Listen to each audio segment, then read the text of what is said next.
থেকে লাল গোলাপ শুভেচ্ছা, রবিউল ভাইয়ের পক্ষ থেকে লাল গোলাপ শুভেচ্ছা, এই এলাকাবাসীর পক্ষ থেকে লাল গোলাপ শুভেচ্ছা। নারায়ে তাকবীর। আল্লাহু আকবার। ঘুরে আসছেন عظيم الصفات سميع السمات كبير الشان جليل القدر رفيع الذكر مطاع الأمر جلي البرهان فخيم الاسم غزير العلم وسيع الحلم كثير الغفران ونشهد أن لا إله إلا الله وحده لا شريك له ونشهد أن سيدنا وسندنا وحبيبنا وحبيب ربنا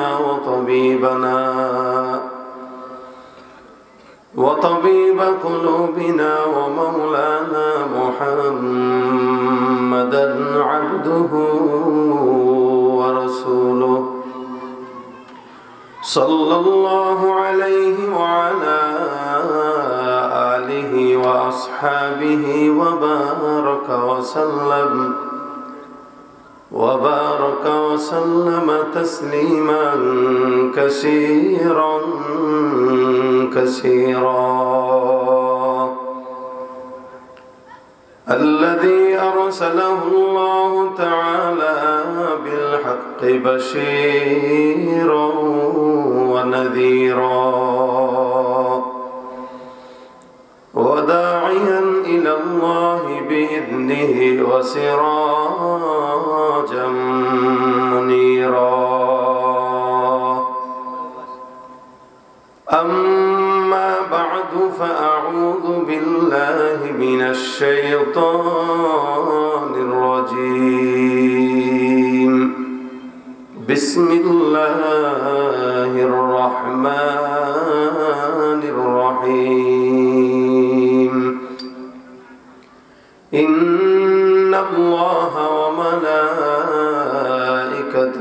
يصلون على النبي يا أيها الذين آمنوا صلوا عليه وسلموا تسليما زبان كل درود إبراهيم پڑھی اللهم صل على محمد وعلى آل محمد كما صليت على إبراهيم وعلى آل إبراهيم إنك حميد مجيد اللهم بارك على محمد وعلى آل محمد كما باركت على إبراهيم وعلى آل إبراهيم إنك حميد مجيد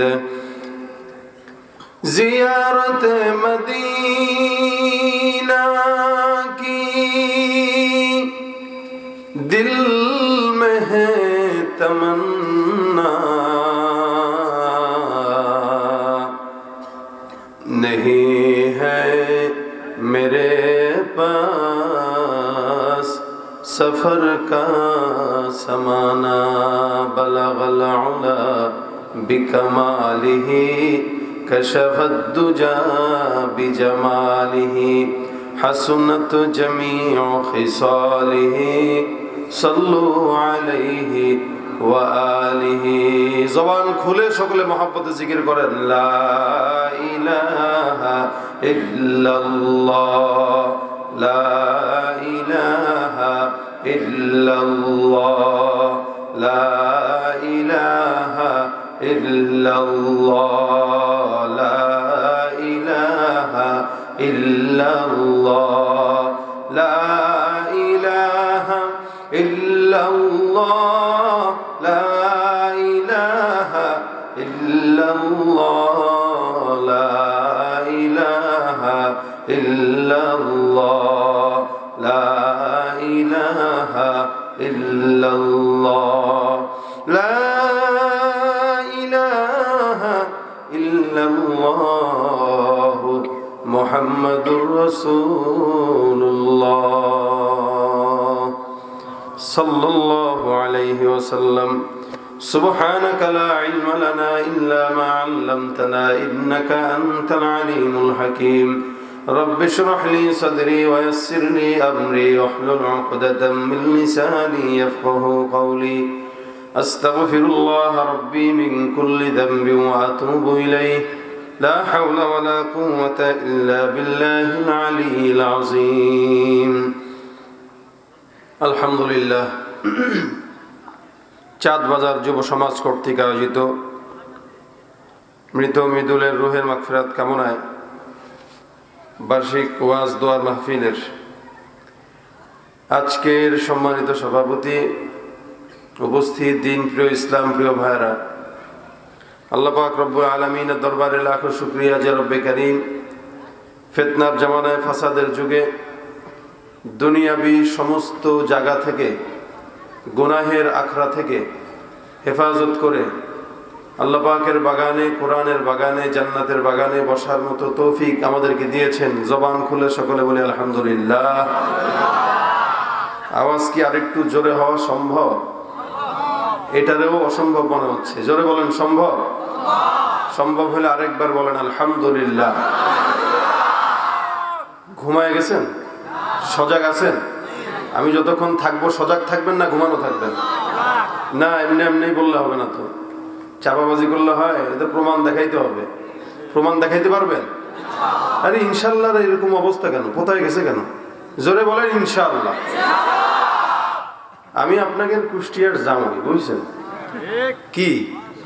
কুষ্টির আর জোরে বলে না জামাই। তা আপনারা কেউ আমার শ্বশুরের মতো, কেউ শালার মতো নাকি? তাহলে আমরাই তো নাকি? তা আওয়াজ হবে ইনশাআল্লাহ। আমি তাকবীর দেব, আগে দেখব বাম পাশ, তারপর আমার ডান পাশ। আমি প্রথমে তাকবীর দেব, এই পাশ থেকে যারা এই যে বরাবর এই বাসের এদিকে যারা আছেন তারাই ইনশাআল্লাহ তাকবীর দিবেন। আল্লাহু আকবার ধ্বনি পারবেন? আগে আপনাদের পালা, তারপরে তাদের পালা। দেখবো এই দুই দলের ভিতরে জিতে কে। রাজি আছেন ইনশাআল্লাহ? নারায়ে তাকবীর। আওয়াজ মাশাআল্লাহ ভালো। আপনারা পারবেন নি তাদের সাথে? ইনশাআল্লাহ। এমনি কেন? আপনাদেরকে আরেকবার সুযোগ দিচ্ছি, কারণ তারা তো পরে এখনই প্রস্তুত নিয়ে নিচ্ছে।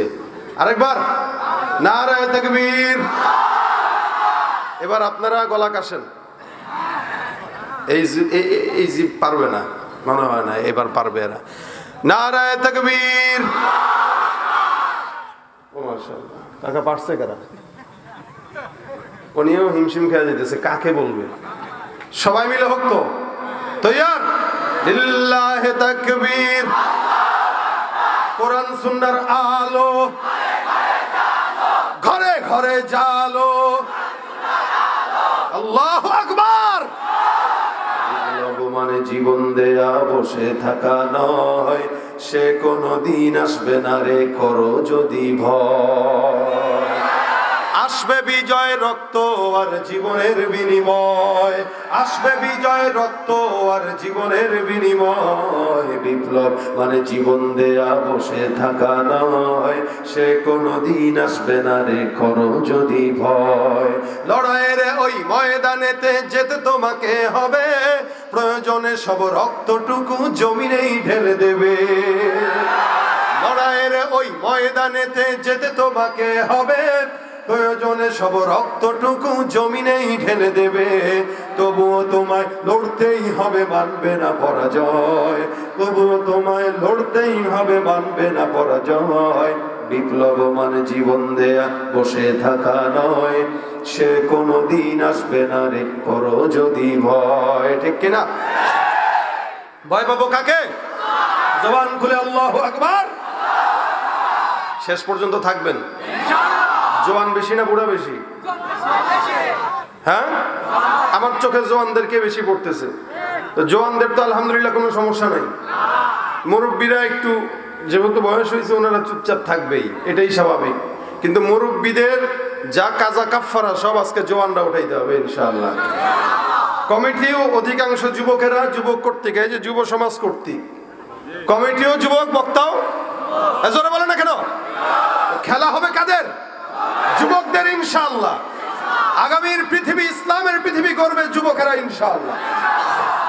আল্লাহ যুবকদেরকে কবুল করুক, বলেন আমিন। দেখেন মুরব্বীও যুবক হয়ে গেছে নাকি? তাল ঠিক আছে তো ইনশাআল্লাহ? ওরে বাপরে বাপ, তার তাল আছে 100। বসা দেন, আপনি পয়সা পয়সা তকবির দিবেন। হ্যাঁ বসেন। আপনাদেরকে একটু সজাগ করে নিলাম আর কি, নাহলে তো ঘুমাইবেন। আর ঘুমাইন না, বক্তা তো দাওয়াত দেন নাই নাকি? বক্তা যেমন হয় শ্রোতারা এমন হইতে হয়, নইলে ওয়াজ হয় না। আল্লাহ পাক আমাদেরকে ঈমানের আওয়াজ কবুল করে বলেন আমিন। আমরা আজকে যে আলোচনা করব, এটা মাস, আরবি মাস কি চলতেছে বলেন? রবিউল আউয়াল। আলহামদুলিল্লাহ আমরা সবাই জানি আমাদের দেশে রমজানুল মুবারকের মাস আর রবিউল আউয়াল মাস, এই দুইটা মাস আরবি আমাদের মুখস্থ। রমজানটা রোজা রাখার কারণে, আর রবিউল আউয়াল মাসটা মিলাদের কারণে, ঠিক না? কিন্তু আফসোসের বিষয় এটা, আমরা যতটুকু মিলাদের জন্য পাগল হই, ততটুকু যদি রসুলের সুন্নত মানার পাগল হইতাম, তাহলে এই সমাজে চোর চোরটামি থাকতো না। আচ্ছা, উদাহরণ দিয়ে যদি বলি, একটা মানুষের জন্মের কারণে তার দাম বেশি হয় না আদর্শের কারণে? আদর্শের কারণে মানুষের দাম বেশি। কারণ চোর যদি চুরি করে, এর মানুষ ধমক দেয়, মারে, আর বলে তোর জন্ম হয়েছে কেন, তুই দুনিয়াতে আসছিস কি চুরি করতে? আর যদি ভালো কাজ করে, তাহলে বলে মাশাআল্লাহ, এটা কার পেট থেকে জন্ম হয়েছে রে, মাটা জানি কত গর্ববোধ। হ্যাঁ, এত গর্ববোধ করে মা, ফ্যামিলি, সমাজ, সারা দুনিয়া। কেন? শুধুমাত্র তার ভালো কাজের জন্য। আর চোরকে গর্ব নাই, কারণ এটা চোর, ওর জন্মই বৃথা। মুহাম্মদুর রাসূলুল্লাহ সাল্লাল্লাহু আলাইহি সাল্লামের জন্ম হয়েছে, এই জন্মের কারণে মুহাম্মদুর রাসূলুল্লাহ দামি নয়, বরং তার আখলাক আর আদর্শের কারণে মুহাম্মদুর রাসূলুল্লাহর দাম বেশি। কারণ আল্লাহ পাক রব্বুল আলামিন উনাকে জন্ম দিয়েছেন দুনিয়াতে, যেন উনি উনার আখলাকটাকে সারা দুনিয়াতে ছড়ায় দিতে পারে।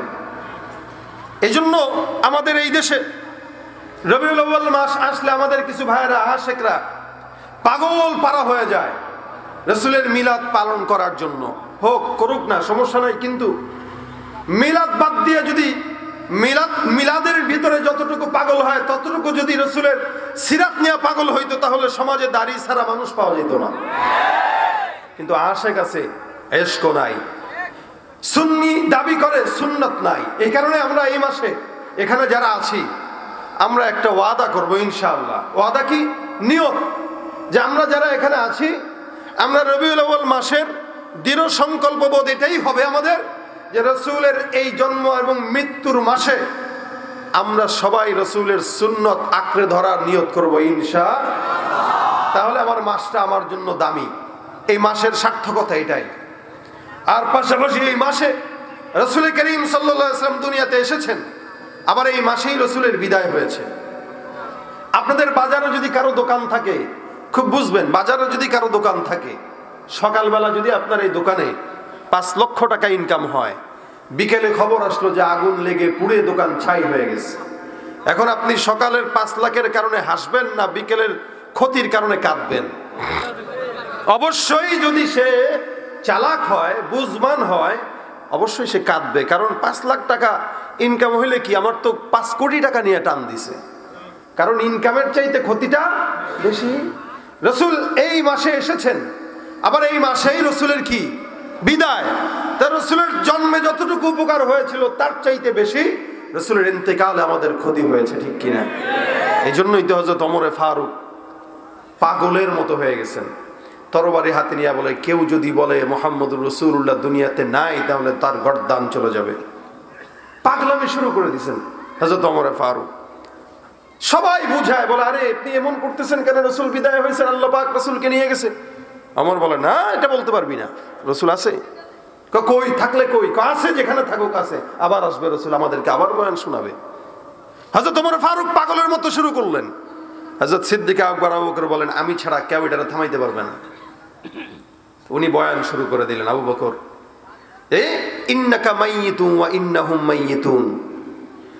আল্লাহ পাক রাসূল করিম সাল্লাল্লাহু আলাইহি সাল্লামকে বলেছেন যে রসূল, আপনিও মারা যাবেন এবং যারা পরবর্তী তারা বা ওই কাফের এই ইহুদি বেঈমানরা তারাও মারা যাবে এবং সবাই আবার একসঙ্গে আপনারা পুনরুত্থিত হবেন। সুতরাং আল্লাহ পাক যেখানে বলেছেন রাসূল আপনি মরবেন এবং তারাও মরবে, সেখানে ওমর আপনি কি পাগলামি শুরু করলেন? আল্লাহর হাবিবের সাহাবী ওমর রাদিয়াল্লাহু তাআলা বলেন, হ্যাঁ, যেহেতু আমার রাসূল আল্লাহ পাক রাসূলকে এই কথা বলেছেন, আবু বকর তুমি এই কথা আমাকে আগে বললে আমি আরো আগে শান্ত হইতাম, আমার মাথায় খেয়াল ছিল না এই কথা। তখন ওমর ফারুক রাদিয়াল্লাহু তাআলা ঠান্ডা হইলেন।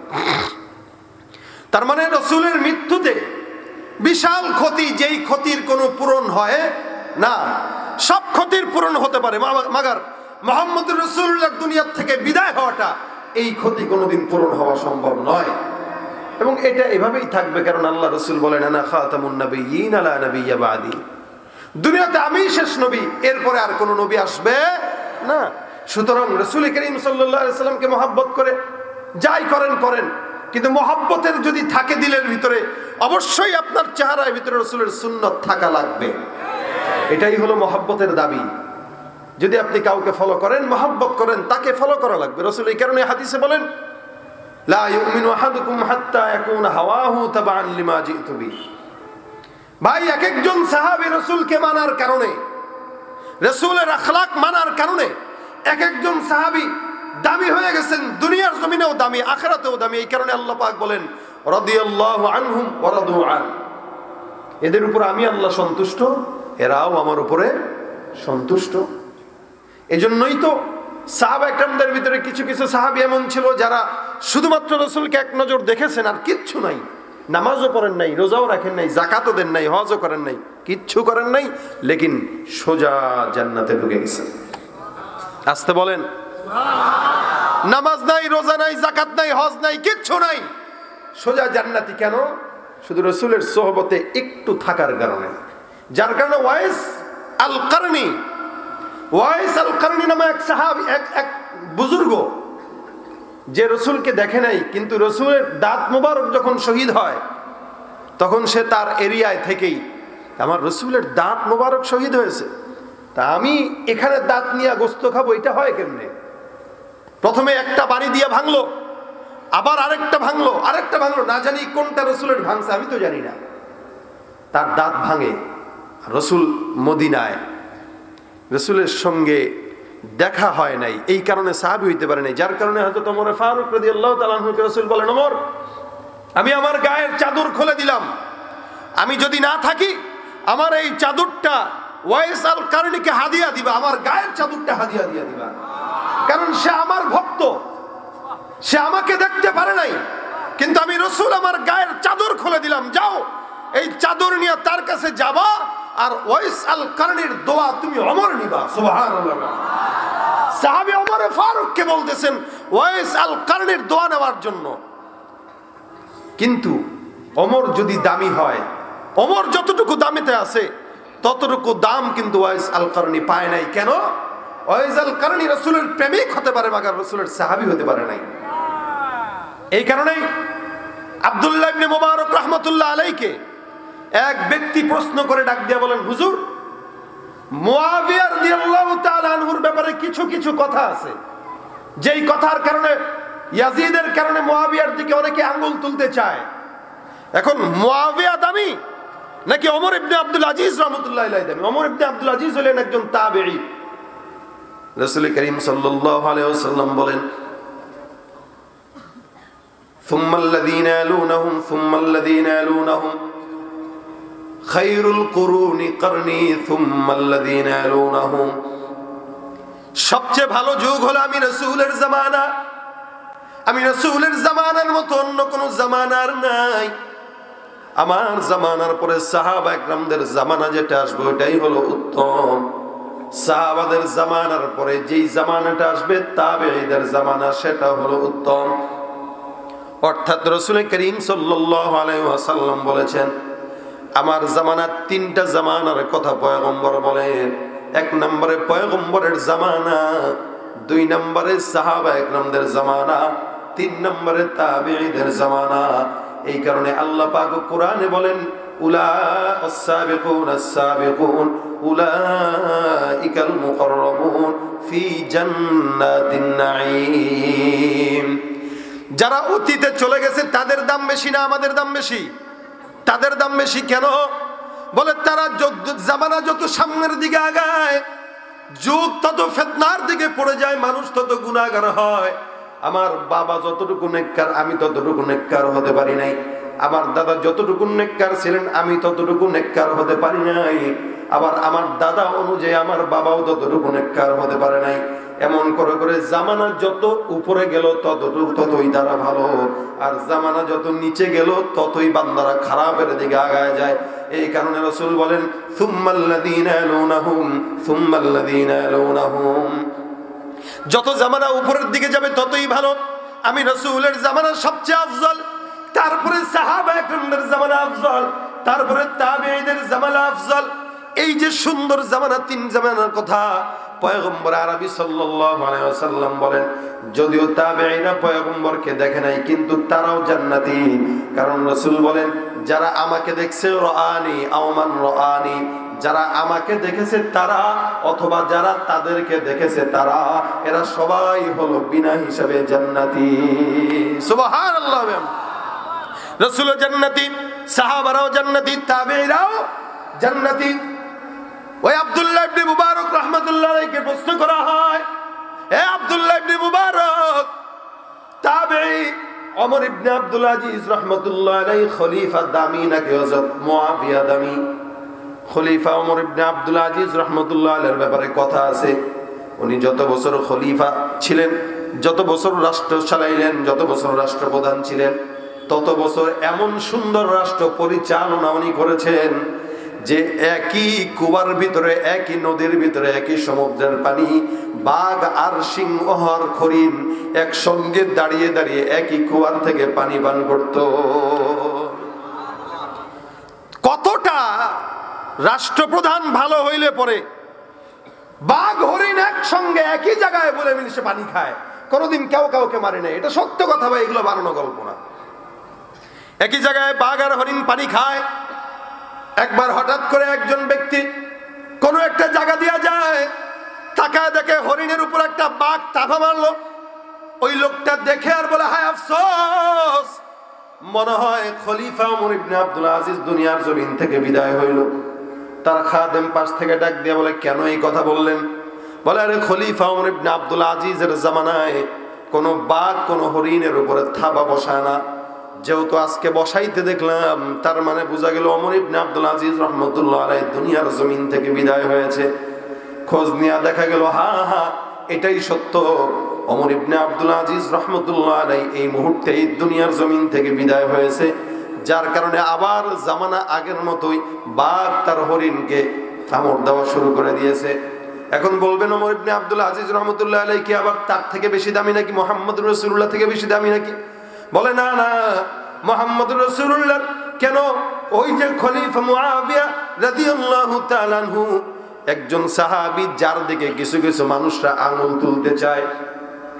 এই জন্য তো আব্দুল্লাহ ইবনে মুবারক রাহমাতুল্লাহ আলাইহি প্রশ্নের জবাব দিয়া বলেন, না না, হযরত মুআবিয়া রাদিয়াল্লাহু তাআলা আনহু একজন সাহাবী। উনি যুদ্ধের ময়দানে যখন যায়, যেই ঘোড়ার উপরে সওয়ার হয়ে উনি যুদ্ধের ময়দানে গেছেন, ওই ঘোড়ার খুরের ধুলা বালি যেগুলা, ওই বালি কণার একটা কণাকে 100 ভাগ করলেও সেই এক ভাগের সমানও ওমর ইবনে আব্দুল আজিজের দাম হবে না। কেন দাম হবে না? কারণ সে হলো তাবেঈ।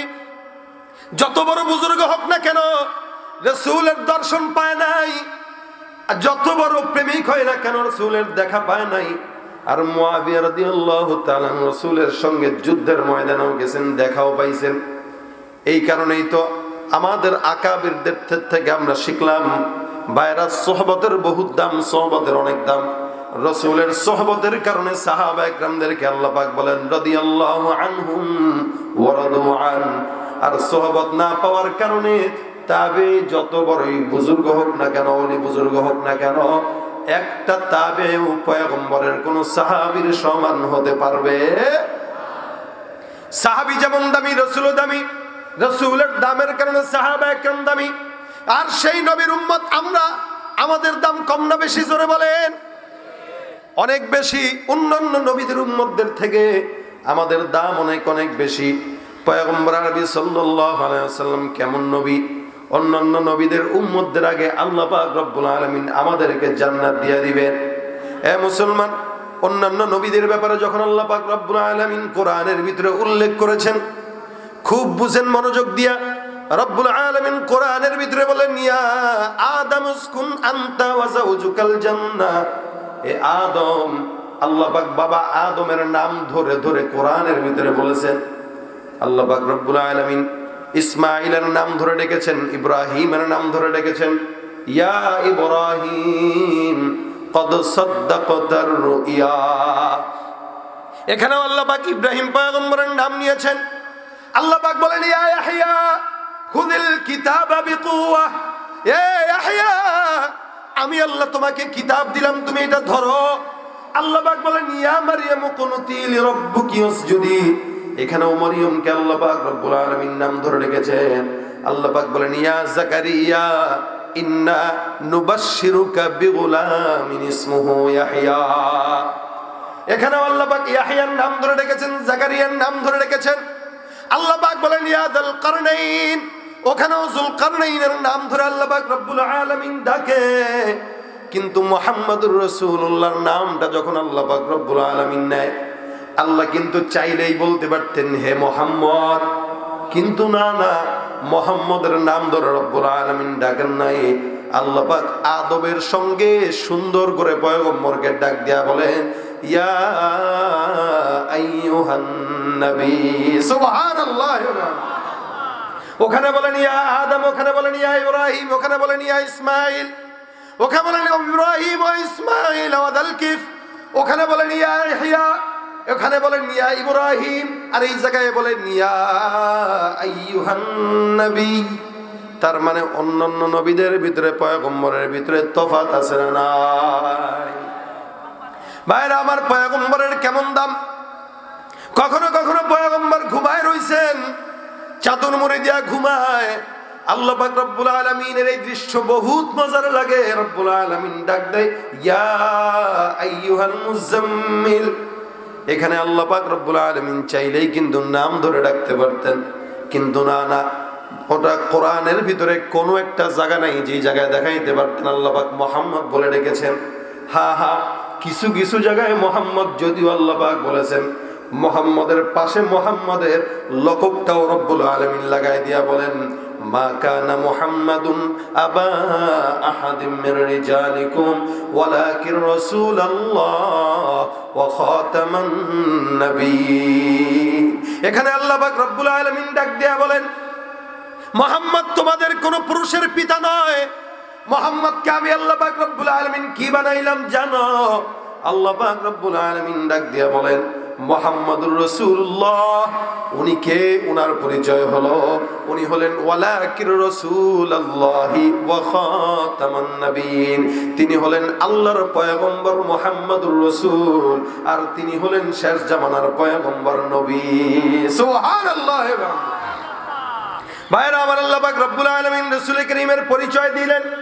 যেখানেই মুহাম্মদ দিলেন সেখানেই পরিচয় দেয়া দিলেন উনি সাধারণ কোন নবী না, উনি হলেন আখিরি জামানার নবী মুহাম্মদ। আল্লাহ পাক রব্বুল আলামিন নবীর নামের সঙ্গে পয়গম্বরের পরিচয় দিলেন। এ মুসলমান নবীর উম্মতের দল, এই জন্য আল্লাহ পাক রব্বুল আলামিনের কিছু কিছু বুজুর্গ বান্দারা বলে আল্লাহ পাক রাসূলকে এত এত এত এত ভালোবাসেন, মহব্বত করেন, যার কারণে আল্লাহর সঙ্গে বান্দারা গাদ্দারি করে, এটা আল্লাহ সহ্য করে। মাগার মুহাম্মদুর রাসূলুল্লাহর সঙ্গে গাদ্দারি নাফরমানি মালিক সহ্য করতে পারে না। এটার প্রমাণ দেখান। প্রমাণ দেখাইলে যদি দেখাইতে চাই বলবো, 1 বছর আগে যেই বেঈমান কুলাঙ্গার আমার রাসূলের ব্যঙ্গচিত্র করেছে, সারা দুনিয়ার কোটি কোটি উম্মতের মুমিনের ভিতরে আগুন দিয়েছিল, 1 বছর পরে আমার মালিক তার বিচার করে আগুন দিয়ে পুড়িয়ে দুনিয়ার জমিন থেকে তাকে বিদায় করেছে। ঠিক কিনা জোরে বলে? এই জন্য এখান থেকে শিক্ষা গ্রহণ করেন। যারা বেঈমান, যারা আমার রাসূলের ব্যঙ্গচিত্র করেছে, যারা আমার রাসূলের দিকে, আখলাকের দিকে, চরিত্রের দিকে আঙুল দেওয়ার দুঃসাহস দেখায়, এখান থেকে শিক্ষা অর্জন করো। রাসূলের সঙ্গে নাফরমানি কেউ যদি করেন আল্লাহ পাক দুনিয়ার জমিনে তাকে বিচার করে দিবে ইনশাআল্লাহ। এটাই হলে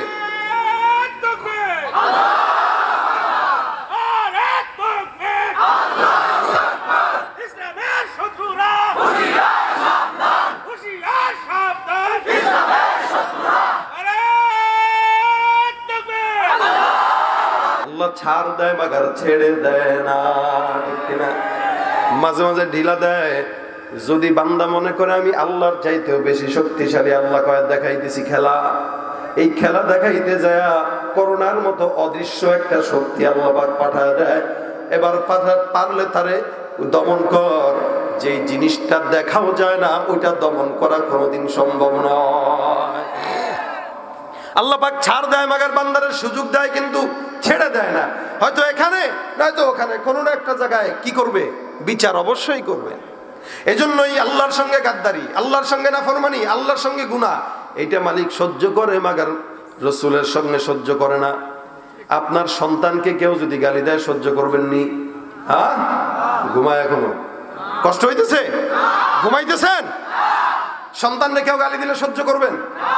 নিজেরা দিলে দেখ, আমার যা বলার বল, আমার সন্তানরে বলবি না, অথবা আমার বাপরে বলবি না। গালি দিলে আমার দে, কিন্তু আমার বাপের নাম তুইলা গালি দিছিস কেন? ঠিক না? আল্লাহ কয় গালি দিলে আমার দে, মাগার আমার রসুলকে দিতে পারবি না। যার কারণেই তো দেখবেন সারা দুনিয়ার মুসলমানেরা মক্কায় গেলে এক আচরণ, মদিনায় গেলে আর এক আচরণ।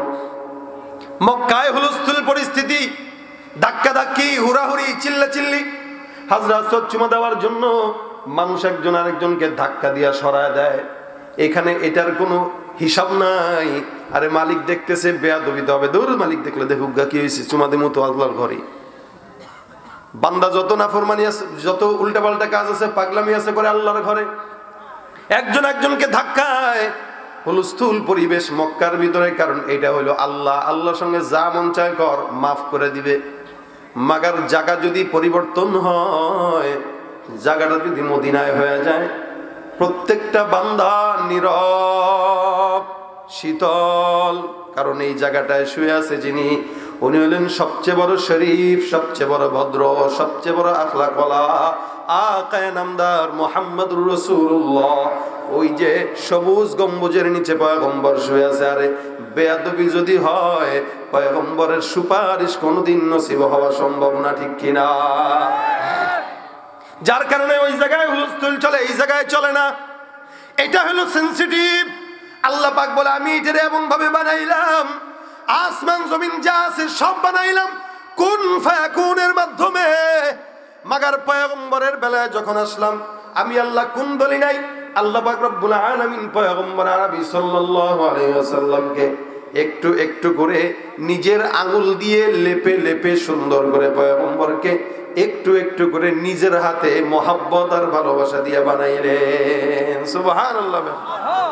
সারা আসমান জমিনের সৃষ্টি একরকম, মুহাম্মদুর রাসূলুল্লাহ সৃষ্টি আর একরকম। আমাদের দুনিয়ার জিন্দেগিতে আমাদের পরিচয় থাকে, বাপ পরিচয় আছে, বাবার পরিচয়, দাদার পরিচয়। যার বংশ যত বড় তার দামও তত বেশি। কিন্তু সারা দুনিয়ার ভিতরে সবচেয়ে বড় বংশওয়ালা, ওই বংশ থেকে পয়গম্বর মুহাম্মদুর রাসূলুল্লাহকে আল্লাহ পাক সৃষ্টি করলেন। রাসূলের বাপ, বাবার বাবা, বাবার বাবা, বাবার বাবা, দাদির দাদি, দাদির দাদি, দাদির দাদি। রাসূল বলেন মা বাগাত ইমরাআতু নাবিয়্যিন কত্তু। আমার নানি, তার নানি, তার নানি, তার নানি, অথবা আমার দাদি, তার দাদি, এমন করতে করতে হাওয়া আলাইহিস সালাতু ওয়াস সালাম পর্যন্ত এমন কোনো মহিলা নাই যেই মহিলার চরিত্রের ভিতরে কোনো খারাপই ছিল, কেউ দেখাইতে পারবে না। অর্থাৎ আমাকে জন্ম দেওয়ার জন্য আমার মা থেকে নিয়ে আদম পয়গম্বরের হাওয়া পর্যন্ত সমস্ত মহিলাদেরকে নিজের কুদরতি ভাবে ইজ্জতের হেফাজত করেছেন আল্লাহ। কতটা আল্লাহ পাক রব্বুল আলামিন রাসূলকে একদম পরিশুদ্ধ করে দুনিয়ার জিন্দেগিতে এনেছেন। রাসূলকেও এনেছেন, আবার রাসূল করিম সাল্লাল্লাহু আলাইহি ওয়াসাল্লামকে এতিমও বানায় দিলেন। কেন? এটা বোঝানোর জন্য দুনিয়ার জিন্দেগিতে যারা মনে করে ক্ষমতা বাপের থেকে পাইছি, এই কারণে আমি নবী, যার কারণে আল্লাহ পাক রব্বুল আলামিন রাসূলের বাবাকে এন থেকে জন্মের আগেই দুনিয়ার জমিন থেকে সরায় দিয়েছে। বাবার কোনো পাওয়ার জন্য পয়গম্বর দেখাইতে না পারে। আবার যেগুলো ছেড়ে দিলেন এগুলারও নিয়ে গেলেন কেন? বলে সম্পত্তির কোনো ওয়ারিস যেন দাবি না করতে পারে। রাসূল কি মা কানা মুহাম্মাদুন আবা আহাদিম মির রিজালিকুম, তোমাদের ভিতরে কোনো পুরুষের পিতা মুহাম্মাদুর রাসূলুল্লাহ না, মেয়েদের পিতা। কিসের? মেয়েদের। সমাজে এখন কিছু মানুষ আছে, মহিলারা আছে, শাশুড়িরা, বোর যদি কোনো মতে মেয়ে সন্তান হয়েছে খালি মাইয়া, খালি মাইয়া। এ কি আবার পোলা হয় না কেন? বলে না, বলে না। অথচ রাসূল মেয়েদের পিতা, ছেলেদের পিতা না। এবং রাসূল এটাও বলেছেন যে কোন বান্দা যদি মেয়ের বাবা হয়, একটা মেয়ে হইলে তো একটা জান্নাত হয়ে গেল। সুবহানাল্লাহ। আবার কেউ যদি তার মেয়েকে সুশিক্ষা দিয়া সুন্দর করে পর্দার বিধানের ভিতরে চলাইতে পারে, গড়তে পারে, তার জন্য জান্নাত ওয়াজিব হয়ে যাবে। এই রাসূল করিম সাল্লাল্লাহু আলাইহি সাল্লাম দুনিয়াতে এসেছেন সবার জন্য রহমত।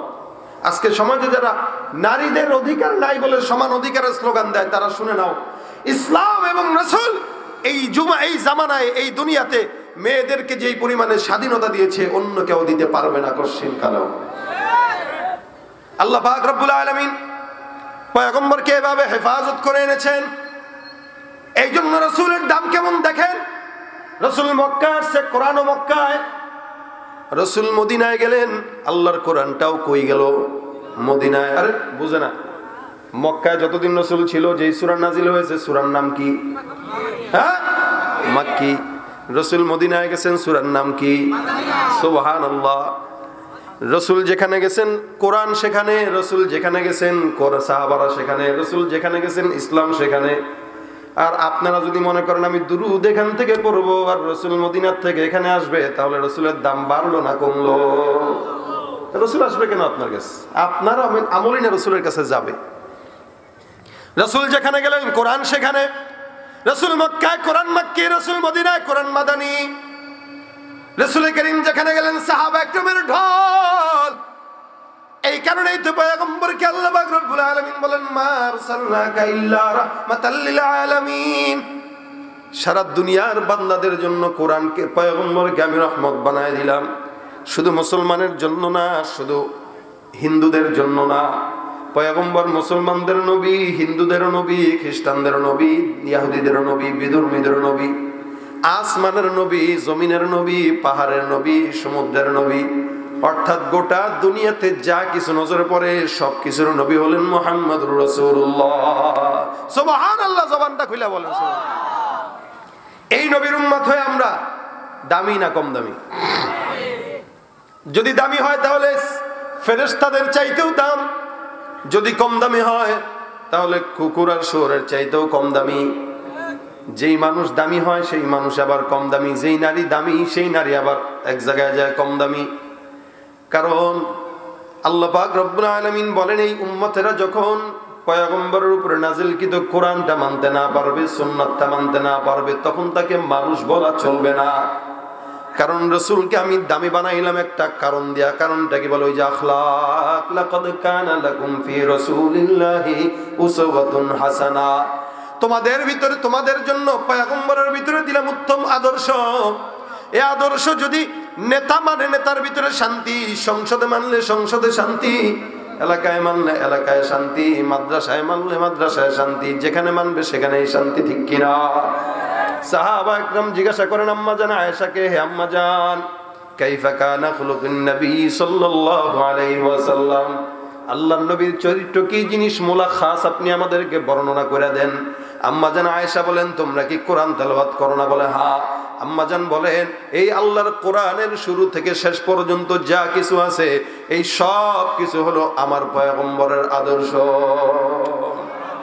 এটা যদি কেউ মানে ওইটা মানা হয়, এটা মানলে এটা মানবা।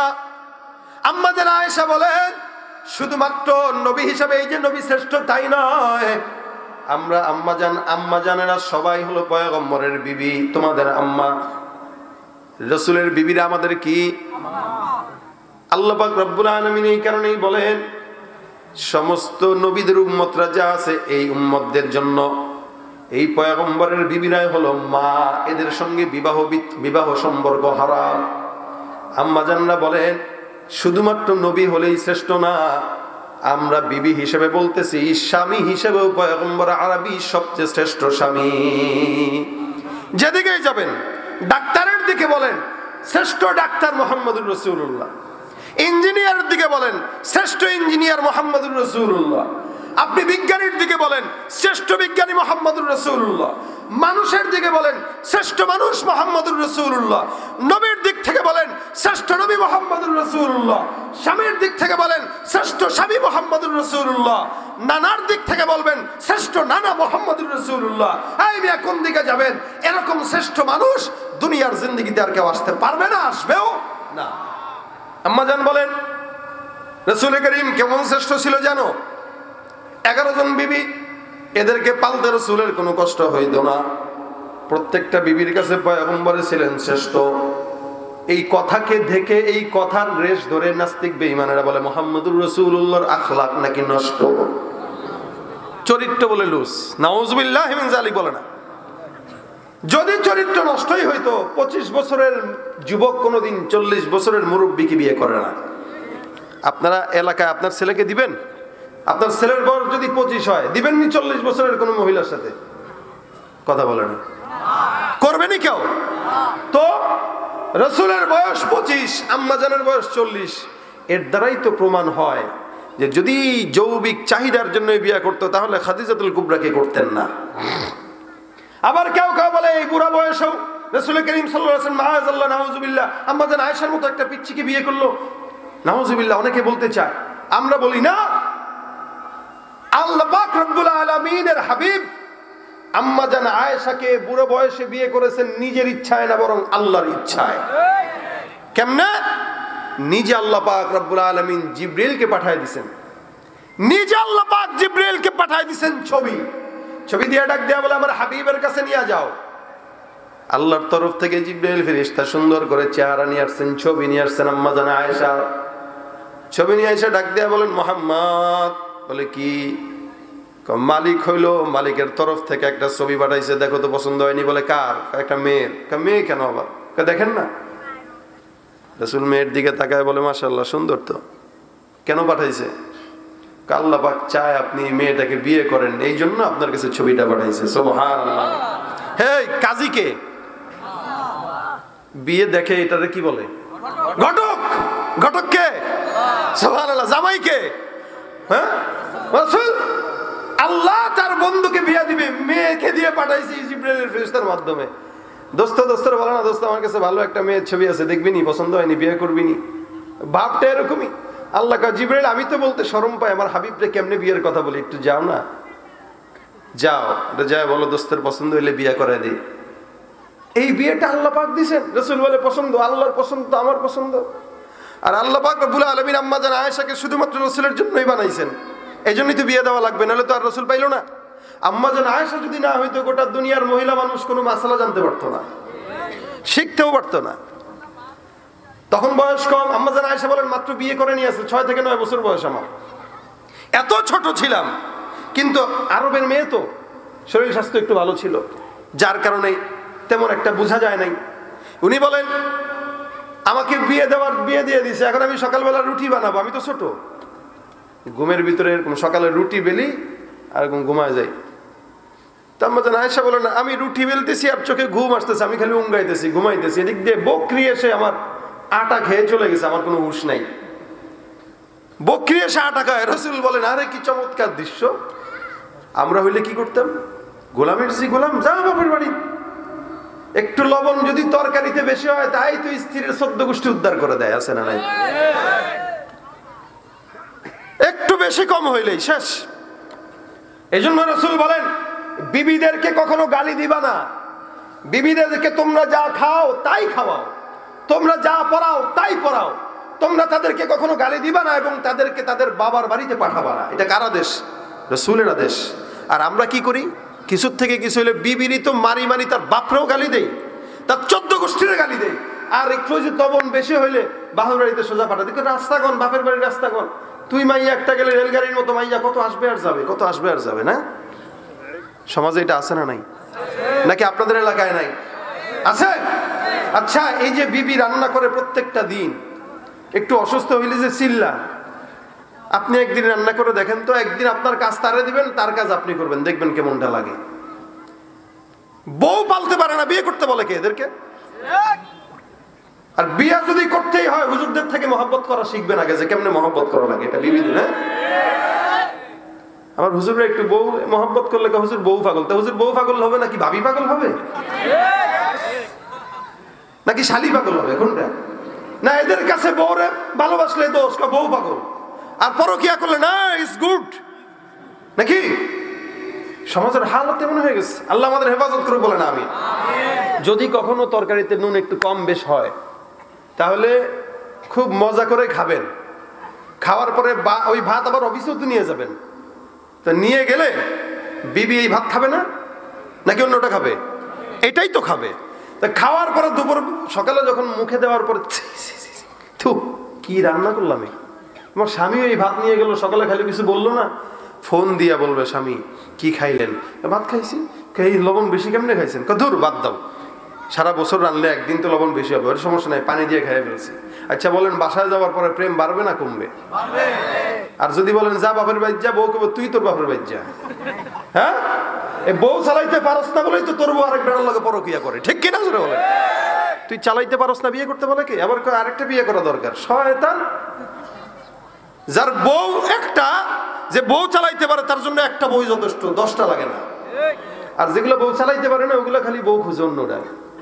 এই জন্য এই যুবকদের আল্লাহ হেফাজত করে, যেগুলো বিয়ে করেন নাই এই যুবকদেরকে বলি, তোমরা বিয়ে যদি করা হয় করার আগে কোনো হুজুরের সাথে পরামর্শ করো, ভাই কেমনে মহাব্বত করা লাগে একটু শিখাই দেন, নাহলে বউ থাকবে না, আরেকজনের সাথে যাবে। কারণ ওই যে বউ পালতে পারে না, অত সোজা না। রসুল আম্মা জান আয়েশা বলেন, আমার রসুল সবচেয়ে শ্রেষ্ঠ স্বামী ছিল। 11 জন বিবি, কোনোদিন কেউ অবজেকশন দিতে পারে নাই যে রসুল আমারে মহব্বত করে না, এটা কেউ বলতে পারে নাই।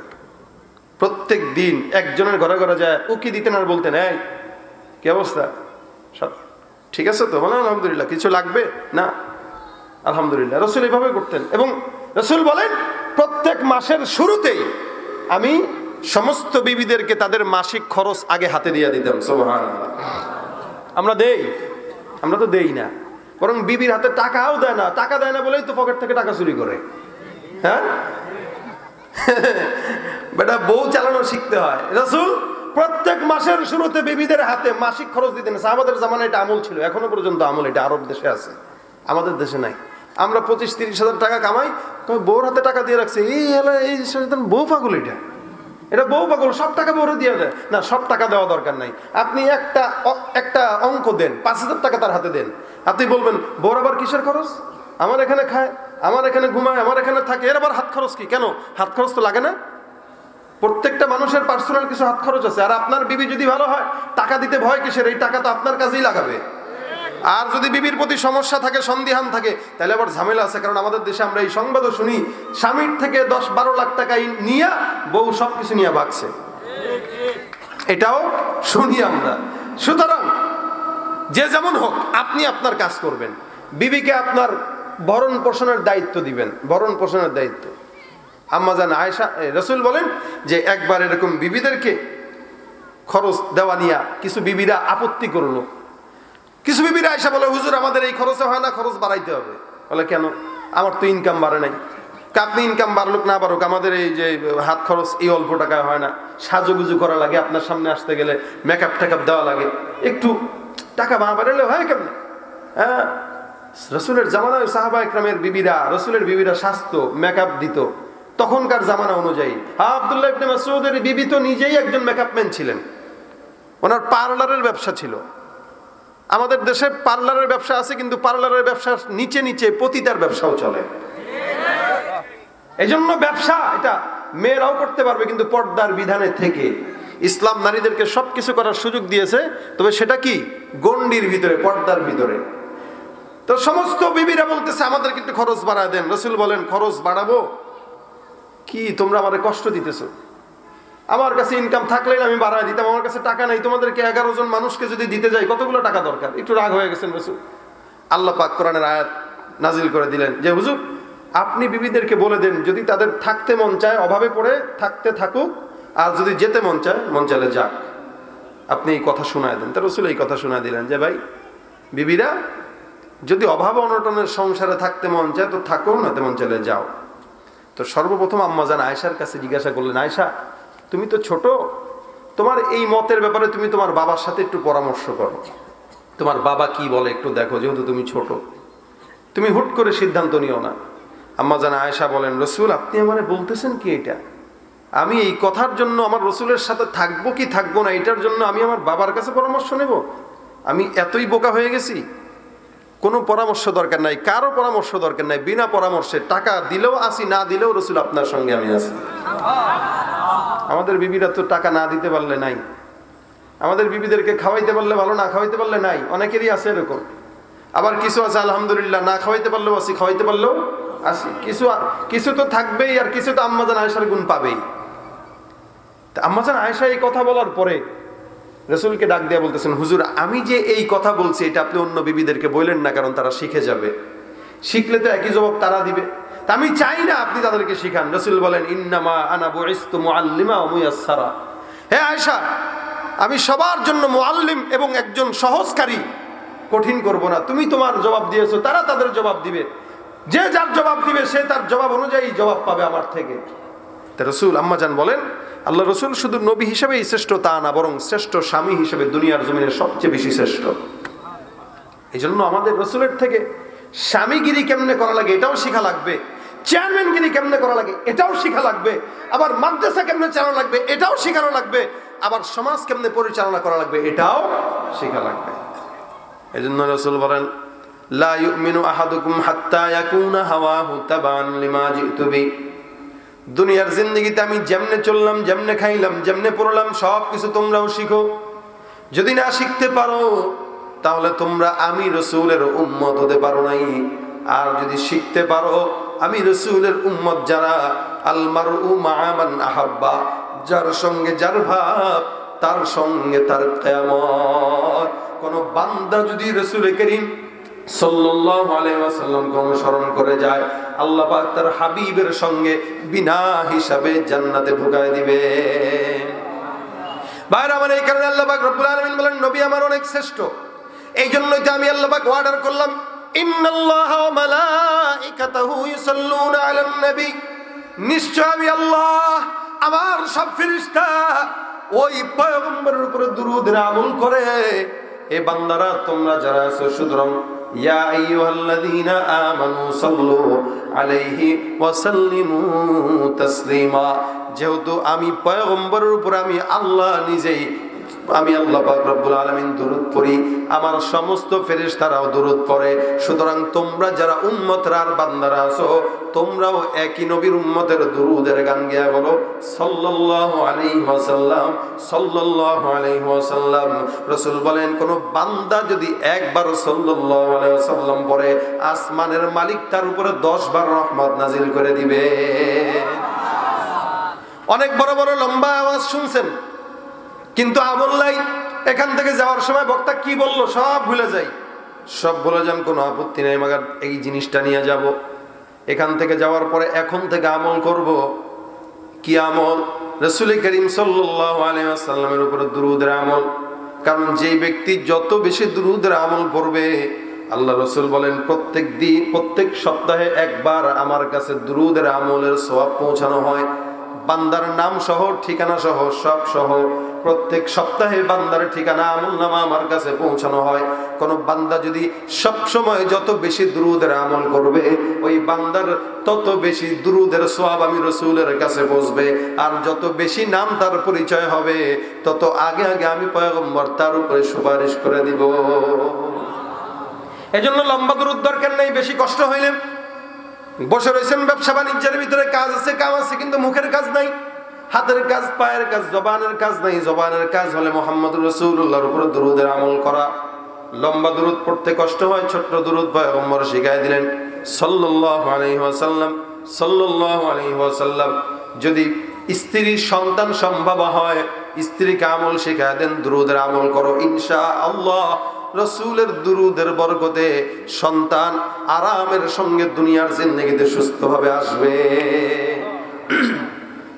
যদি বিপদে পড়েন, আমার তাজরিবা থেকে বলতেছি, অভিজ্ঞতা থেকে বলতেছি, আমার যত বড় বড় বিপদ আসুক, আলহামদুলিল্লাহ দুরূদের আমল করি, আল্লাহ পাক হেফাজত করে দুরূদের ফজিলতের বরকতে।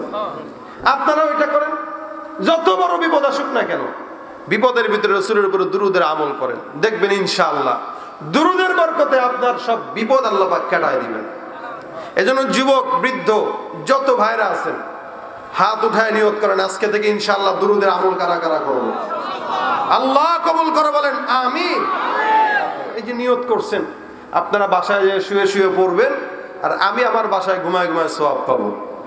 আপনারা পড়বেন, আমি সওয়াব পাবো। এবং আপনারাও অন্য ভাইদেরকে শিখাবেন, ভাই দুরূদের আমল করেন, দুরূদের আমল করেন। আপনার কথার কারণে কেউ যদি আমল করে তার সওয়াবও আপনি পাবেন। দুরূদের আমলের অনেক ফজিলত, এই কারণে এখান থেকে যা কিছু শুনলাম সব ভুলে যাই, কোনো আপত্তি নাই। একটা জিনিস নিয়ে যাব, কি? দুরূদের আমল।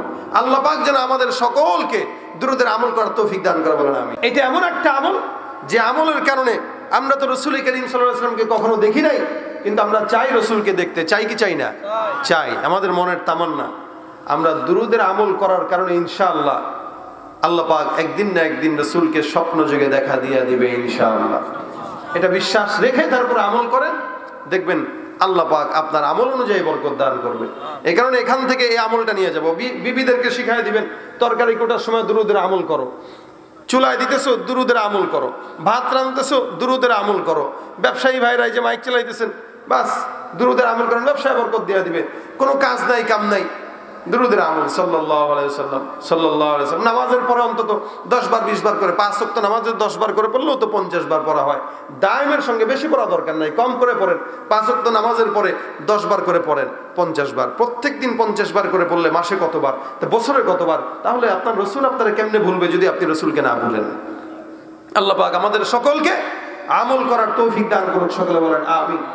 এই যুবক সমাজ কর্তৃক আয়োজিত আজকের এই মাহফিলটা যারা কষ্ট করে এই পর্যন্ত করেছে, যারা শ্রম দিয়েছে, মেধা খাটিয়েছে, বুদ্ধি পরামর্শ দিয়ে, সব কিছু দিয়ে যারা সহযোগিতা করেছে, আমরা সকলের জন্য দোয়া করব আল্লাহ পাক এই যুবকদেরকে যেন অন্তত রাসূলের নায়েব হিসেবে কবুল করে, রাসূলের আশিক হিসেবে কবুল করে, এবং এই প্রত্যেক বছর এই পরিসরে মাহফিলটা যেন আল্লাহ পাক করার তৌফিক দান করে। বিশেষ করে মৃত মিদুল যে যার রুহের মাগফিরাতের জন্য আজকের এই মাহফিলটা হয়েছে, আমরা তার জন্য দোয়া করব আল্লাহ পাক যেন তার কবরে আমাদের সব কিছুর সওয়াবগুলো যেন আল্লাহ পাক রব্বুল আলামিন পৌঁছায় দেয়, বলেন আমিন। আমরা যে আমলটা আজকে শুনলাম ইনশাআল্লাহ এই আমলটা করতে পারবো তো ইনশাআল্লাহ? আমরা দোয়া করব, বিশেষ করে আপনারা যারা এখানে এসেছেন বসেছেন সকলের জন্য করব, এলাকার জন্য করব। আল্লাহ পাক যেন এই এলাকাকে আল্লাহ পাক যেন সমস্ত ফিতনা থেকে হেফাজত করে, সমস্ত কিছু থেকে যেন আল্লাহ পাক হেফাজত করে। সকলে দুরূদ শরীফের আমল করি। আল্লাহুম্মা সাল্লি আলা সাইয়্যিদিনা ওয়া নাবিয়িনা ওয়া শাফিঈনা ওয়া হাবিবিনা ওয়া মাওলানা মুহাম্মদ সাল্লাল্লাহু আলাইহি ওয়া আলা আলিহি ওয়া আসহাবিহি ওয়া বারিক ওয়া সাল্লিম। আস্তাগফিরুল্লাহ রাব্বি মিন কুল্লি দাম্বি ওয়া আতুবু ইলাইহি লা হাওলা ওয়া লা কুওয়াতা ইল্লা বিল্লাহিল আলিয়্যিল আযীম। কোনো কথা আছে? এটা গাইলে এখনই থাকবে না। শুনেন, আমার কথা শুনেন। প্রত্যেকটা জিনিসের শেষ সুন্দর তো সব সুন্দর। আমি যেইভাবে শেষ করছি এখানে যতটুকু ইখলাস আর রুহানিয়াত আছে, এখন যদি অন্য কিছু হয় ওটা চলে যাবে। সুতরাং যেটা নিছেন না আমলটা নিয়ে বাড়ি পর্যন্ত যাওয়াটা হলো মাকসাদ, গজল শোনা মাকসাদ না। গজল আমার মাঝখানে যা আসছে আমি তা গাইছি, বয়ানের আলোকে যেগুলো আসে এগুলা গাওয়া হয়, আন্দাজে গাইলে তো আর হয় না। এটা তো আর গজল গাইতে আসেনি, ওয়াজ করতে আসছি।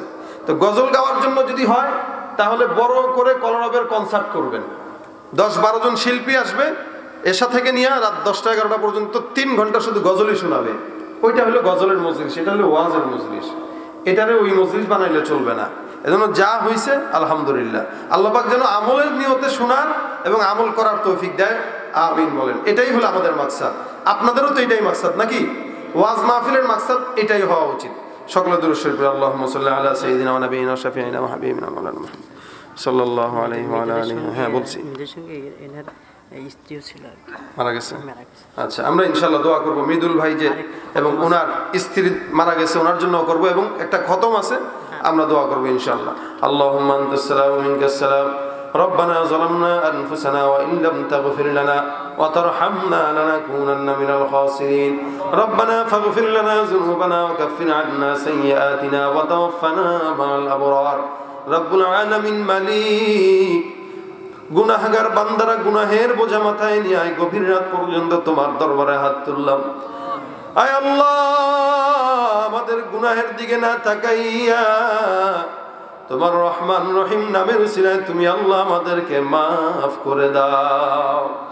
রব্বুল আলামিন যা আলোচনা হয়েছে ভুল ত্রুটি থাকলে ক্ষমা করে দাও। এর সওয়াবগুলো মদিনার রওজা মোবারকে পৌঁছায় দাও।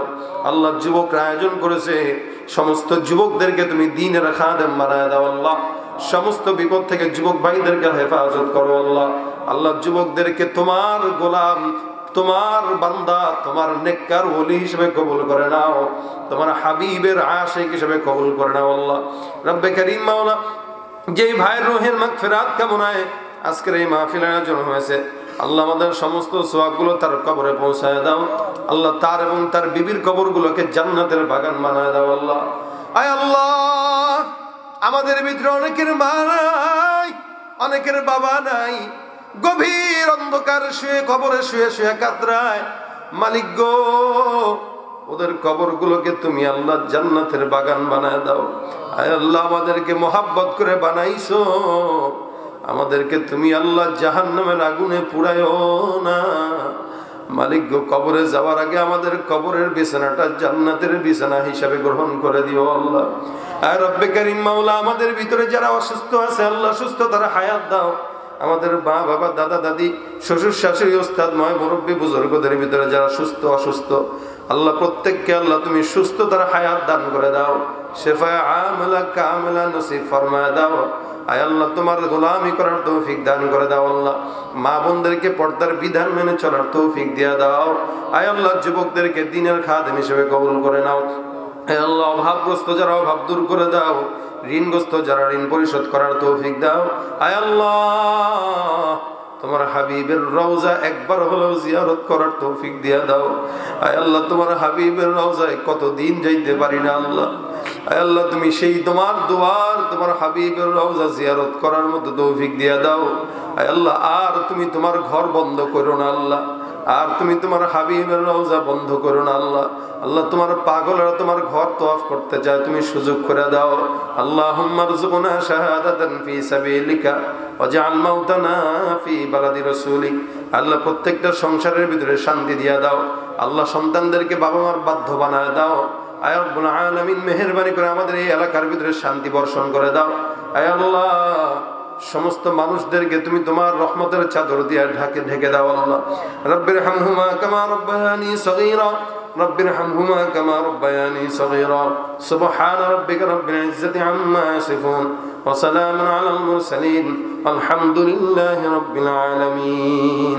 আসসালামু আলাইকুম ওয়া রাহমাতুল্লাহ।